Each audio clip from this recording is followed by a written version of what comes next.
বিশ্বকাপের আগে বারবার পরীক্ষা নিরীক্ষায় ছন্দ হারাচ্ছে ব্রাজিল। এবার আর কোনো পরীক্ষা নয়, এখন সময় শক্তিশালী দল গঠন করার।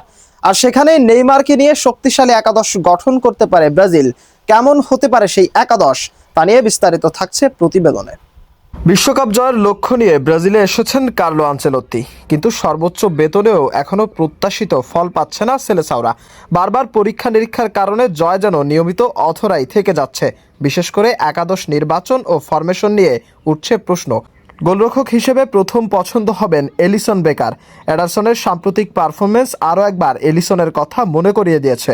ডিফেন্সে ফিট থাকলে মার্কিউনহোস ও গেব্রিয়াল মেগালাইস হতে পারেন সেন্টার ব্যাক জুটি। বিকল্প হিসেবে থাকছেন এডার মিলিতাও। ইনজুরির কারণে ভ্যান্ডারসন না থাকায় রাইট ব্যাকে মিলিতাওকেই ভাবা হচ্ছে সেরা অপশন। আর লেফট ব্যাকে সান্দ্রো দিতে পারেন ভারসাম্য। মিডফিল্ডে কাসিমেরো থাকবেন নিশ্চিত, তার সঙ্গে ব্রুনো গুইমারেস গড়তে পারেন শক্ত জুটি। অ্যাটাকিং মিডফিল্ডে আন্দ্রেস পেরেইরা বা গ্যাব্রিয়েল সারাকে ব্যবহার করলে দল পাবে বাড়তি নিয়ন্ত্রণ।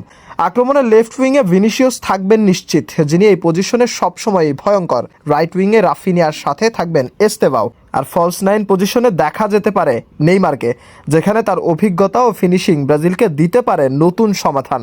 সব মিলিয়ে বড় নামের চেয়ে সঠিক পজিশনে সঠিক খেলোয়াড় বেছে নিতে পারলেই ব্রাজিলের বিশ্বকাপ জয়ের সম্ভাবনা আরও উজ্জ্বল হতে পারে। মাশরাফি, নিশানা স্পোর্টস।